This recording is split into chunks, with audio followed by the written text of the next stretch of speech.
Lah terus sakniki kersane Bapak pripun?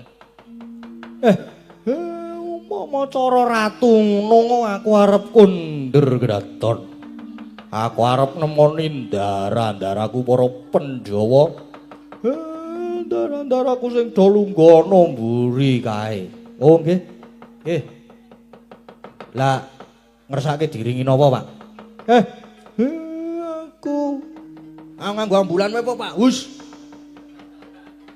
Bagong ngawur. Aku iring ngono nganggo lewung. Oh ya ora awakku senengane kok ya liyane. Gubuk asmara. Liyane, Pak. Senengane kok. Ya nek ngono nganggo tak nganggo gugur gunung. Pak suwe-suwe tak katutke dosamu karo Pendhita Durna kae mau lho, Pak. Aja. Kok terus kok ngono karo bapake. Lah kowe sak geleme dhewe kok yoan kok. Aku iring ana nganggo ladrang irang wae. Nang terus dibacutke. Dibacutke reng apa gugur gunung. Tenan lho, Pak. Iki aku ora ngapusi lho, Pak. Ora. Aku njaluk ladrang irang. Oh ya, nggih. Nggih, Pak, nggih. Monggo kanca-kanca pengrawit kirang kadempel. Bapak Semar nyuwun dipun iringi ladrang irang. Monggo buka punang.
do lenggah sik. Iya, Mak.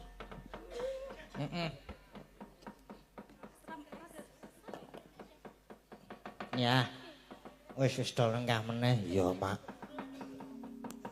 Puji syukur kunjuk ngersaning Gusti Kang Maha Agung.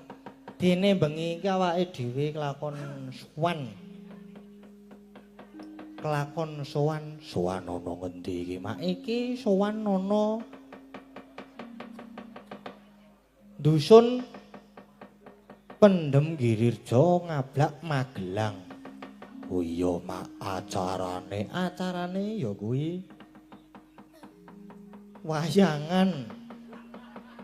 ujupe. Iya, ngono wae nesu kok. Senengane kok marah-marah. Ujupe ya kuwi bersih dusun. Ya bersih dusun. Heeh. Ngene bersih dusun kuwi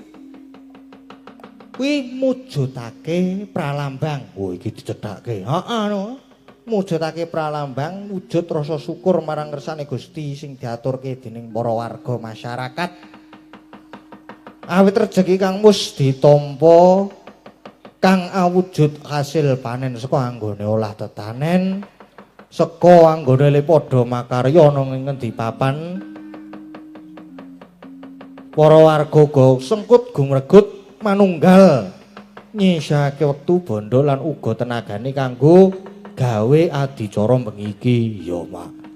Sinebut bersih dusun kuwi sejatine mengku teges ngresiki lair lan batin. Ing tata lair yaiku para warga ngardani gotong royong ngresiki desane skara reget lan sak panunggalane. Dening batin iku ngesti marang Hyang Agung mrih tansah pinaringan pangayoman lan uga pinaringan rejeki kang lumintu. Ngono Mak, mula banjur diadani pagelaran wayang sewengi iki.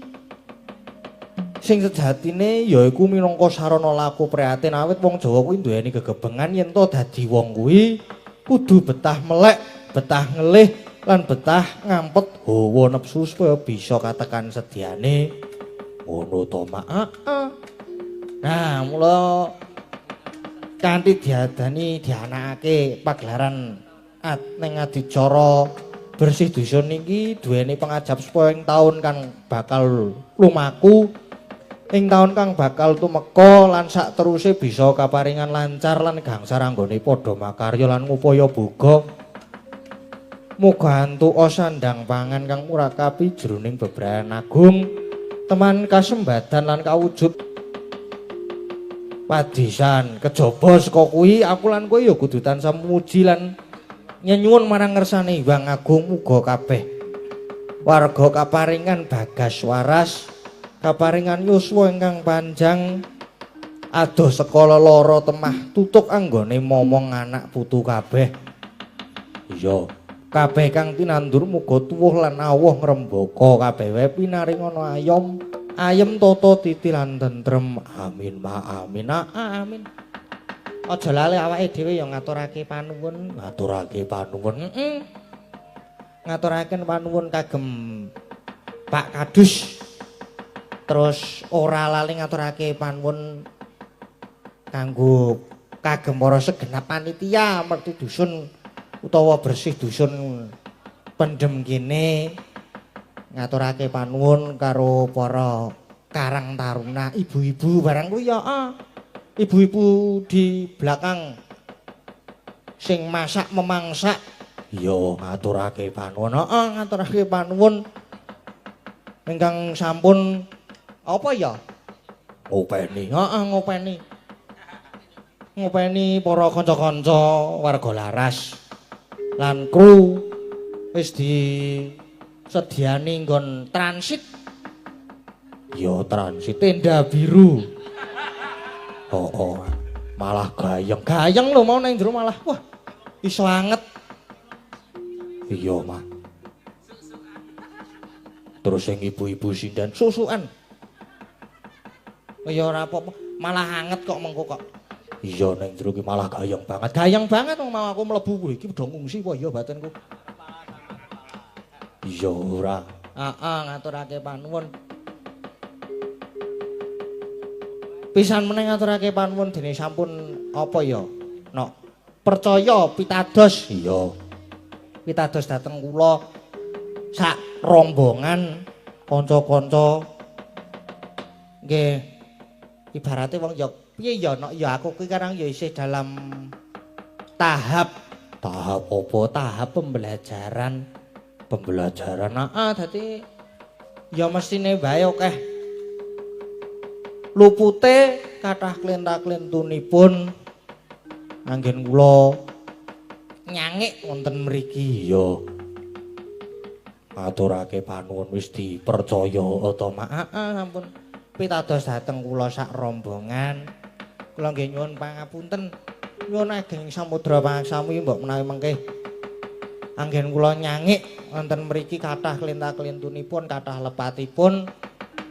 Merga ya kuwi mau awak dhewe isih dalam apa? Tahap pembelajaran. Isih dalam tahap pembelajaran. Iya, Mak.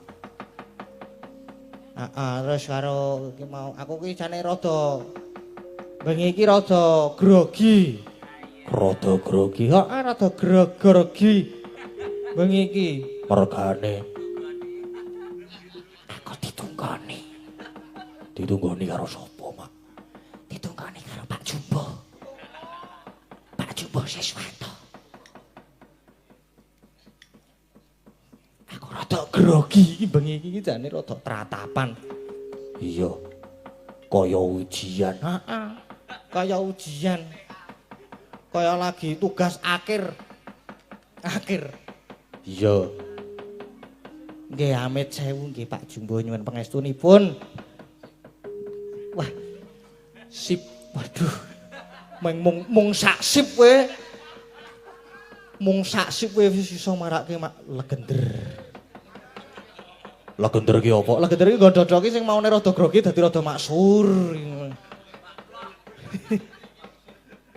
Iya, rada plong. Rada plong sithik ning mingan ning ora apa-apa. Neng nek karo doncali rokok mbok ilang grogine tekan. Wah.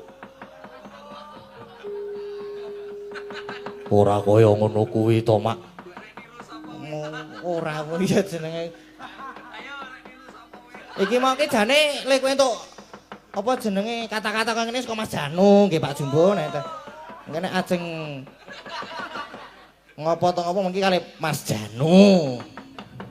Iya. Engko nek rokoke ya dienggo aku ora apa-apa mengko le.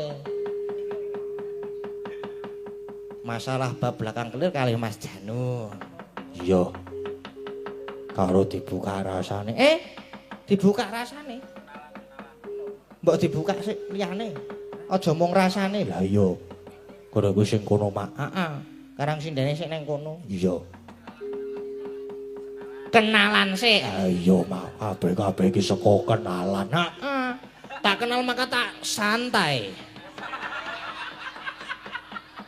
Iya. Kok tak kenal maka tak santai. Lah iya kabeh nek urung kenal ki ra iso santai.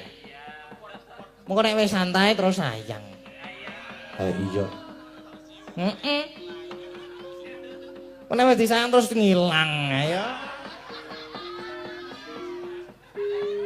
Senengane. Ya wis. Karang ya karo dikenalke, dikenal ae. Iya.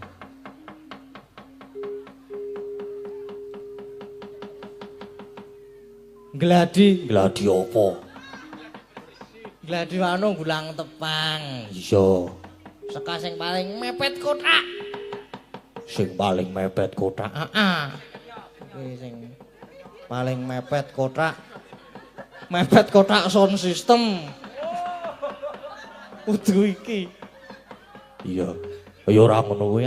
Saka ning pojok dhewe iki sing paling mepet karo panjenengan ingsun. Gayamu. Pisan-pisan gaya ora apa-apa.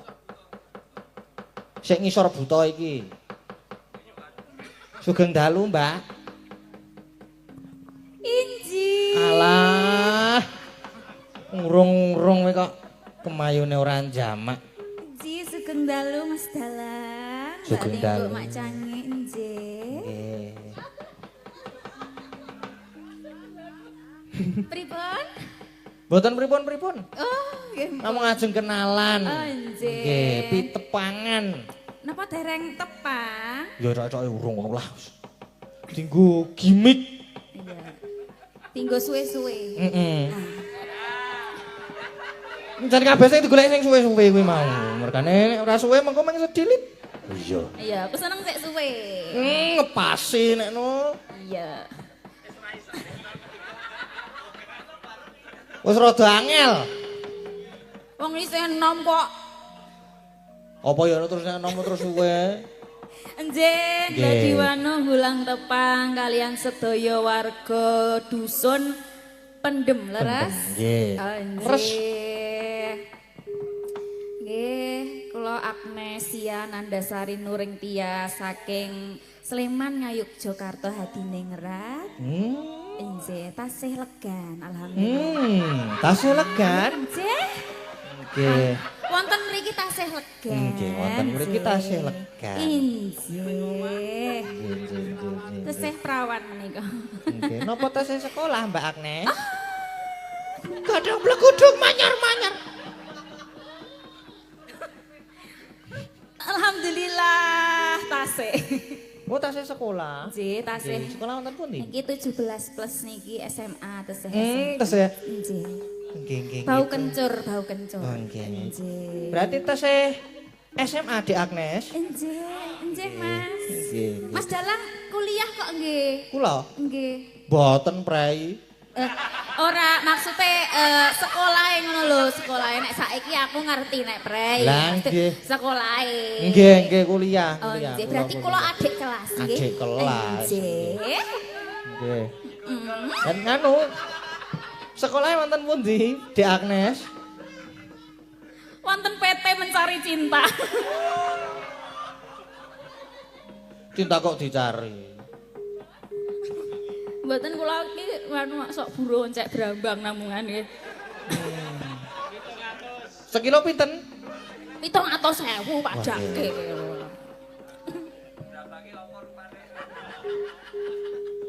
Brambange rupane nopo, Mbak?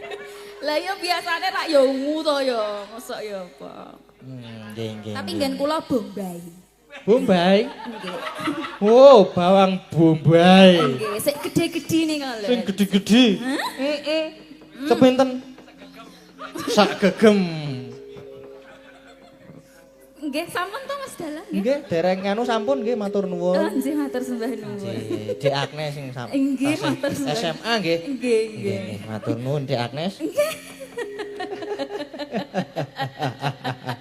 Wes. Kok ora ono rime. Sampinge jejere.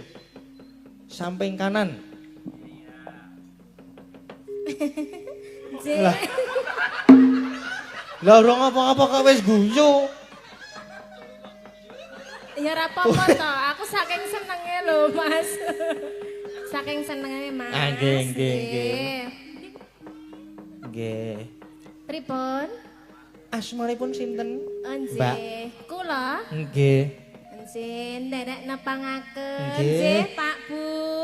Warga Pendem nggih. Nggih. Nami kula Oriza Ozawa. Wah, wih.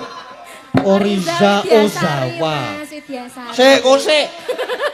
Oriza Ozawa. Kok kaya tau weruh? Kaya tau krungu. Kenal napa? Nggih, Jos. Nek kenal nggih mboten ning tau weruh, tau ngerti. Oh. Dadi penggemar tau mbiyen. Oh, ngaten. Mbak Orisa sinten? Oriza Widyasari. Orisa Widyasari. Pidalem saking pundi? Kula. Nggih. Saking Piungan Bantul. Saking Bantul. Nggih. Yuk ya. Yogya. Nggih.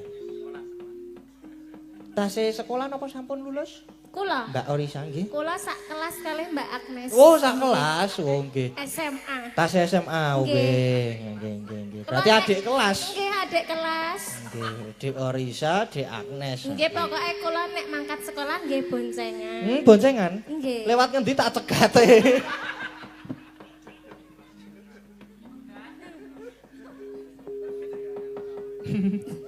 Ajeng jenengan cegat to? Heeh. Ade liwat ngendi?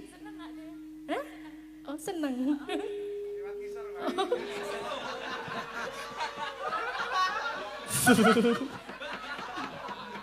Oh, alah Pak Farjo. Niki lho Mbak Agnes kula tangane nek dicegat piye? Seneng aku. Seneng malahan so tak cegate. Iya. Nggih. Waduh, Pak Parjo wis mulai. Pak Parjo Rehan. Pak Parjo Rehan apa Mas? Biar Mas perkenalan ngakune kula Dik Rehan. Ning Troco Hera umum ya Pak Parjo iki. Heeh. Nek ora ono kae ora sip. Mboten sip nggih. Ora mboten sip. Nggih matur nuwun nggih, Mbak Orisa. Nggih, sami-sami Mas. Nggih. Semangat nggih Mas. Nggih. Wah, lho semangat. Jajare. Yo, ayo De.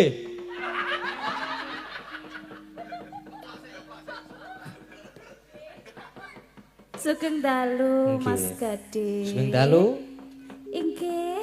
Alah. Iki nek ngene iki dadi tante wis. Ora sida budhe. Ampun tante lho, kula tasih sekolah lho. Wuh. Terus sekolah to? Pak Parjo ora setuju banget. Kula adik kelas Agnes. Oh, malah terus adik kelas. Nggih. Oh, Adik oh, kelas oh, Orisa. Oh, ta. nggih nggih nggih. Berarti Dik iki jan. Nggih. Adik kelas ki berarti nang ngisorku. Yo kadang ning dhuwur barang.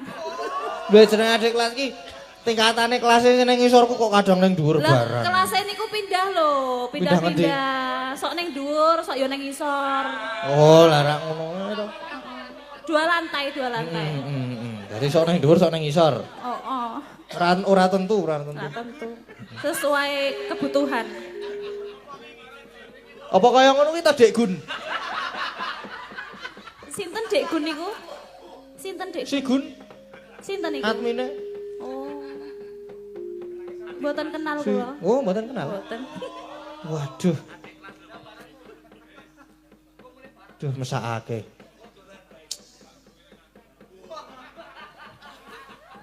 Lu kok wis munggah tau ujug-ujug kuwi? Nggih. Berarti tes SMA niki wau. Nggih. Nggih, tes SMA, nggih.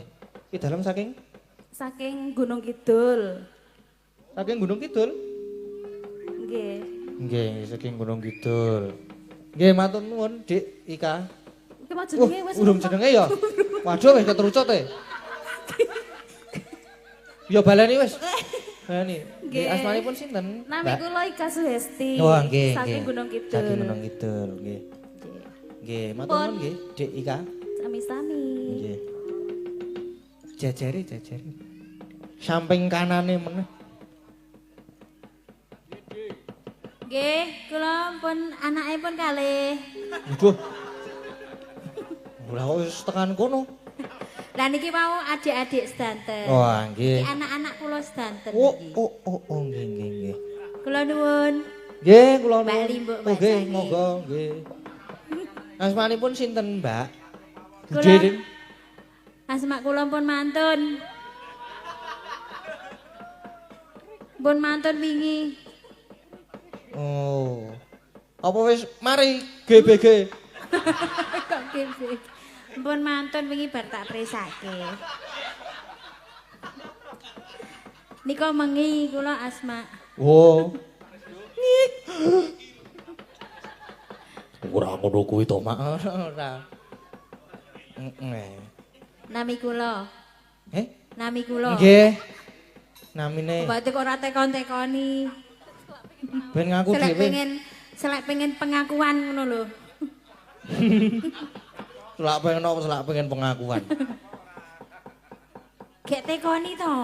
Nggih. Asmanipun, Asmanipun sinten? Naminipun, Dek. Naminipun sinten? Naminipun kula Indah. Indah. Nggih. Mbak Indah. Nggih.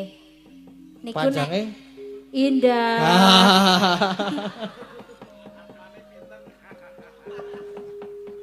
Nama lengkap. Nggih, Indah Suaraswati. Mbak Indah Suaraswati, nggih. Pi dalem saking? Mboten kula beto. Ah, nggih. Nggih, kula saking lereng Sindoro. Lereng Sindoro. Nggih. Pundi niku? Janggar Gedong Sari Jumo Temanggung. Wo saking Temanggung. Nggih. Nggih. Ngisor Jomprit. Nun, Ngisor Jomprit. Pun ngisor. nate mriko? Empun Kungkum. keblasuk. Geblas. Heeh. Nggih. Nggih mbako berarti niku. Nggih. Sakniki pun usum mbako. Empun. Pun. Wah. Pun sami ngerajang. Dawa-dawa kerajange. Ya ana sing cendak barang. Mm. Ngen kula ireng mbakone. Oh. Nggih. Bakone sing apek-apek. Nggih, ireng, ampek, Heeh. gur sak jimpit niku. Waduh. Tua sarep Duweni. njaluk ya aku. Nggih nek mriko nek Mas Dalang mriko kula sukani. Sukane napa? Bako. Bakone niku wau. Nggih. Oh, nggih, siap. Bako. Bako serintil.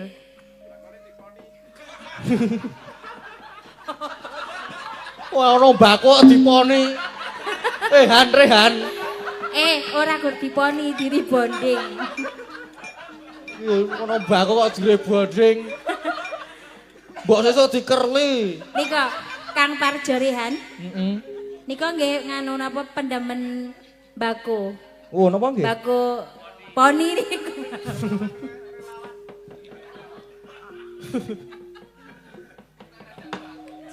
Nggih, Nggih. pun matur nuwun. Sami-sami. Nggih, matur nuwun Mbak Indah. Jejere. Wah, iki kaya aku mak ya. Heeh. Yuk. Sugeng dalu. Sugeng dalu. Nggih, sugeng dalu. Alah, Jan. Sugeng dalu. Nggih, sugeng Mbak dalu. Limbo. Nggih, sugeng dalu. Terus pundi pauratosipun sae? Sae. Sehat? Sehat. Alhamdulillah. Alhamdulillah. Masya Allah Nggih. tabarakallah. Nggih. Wah, Jan. Dan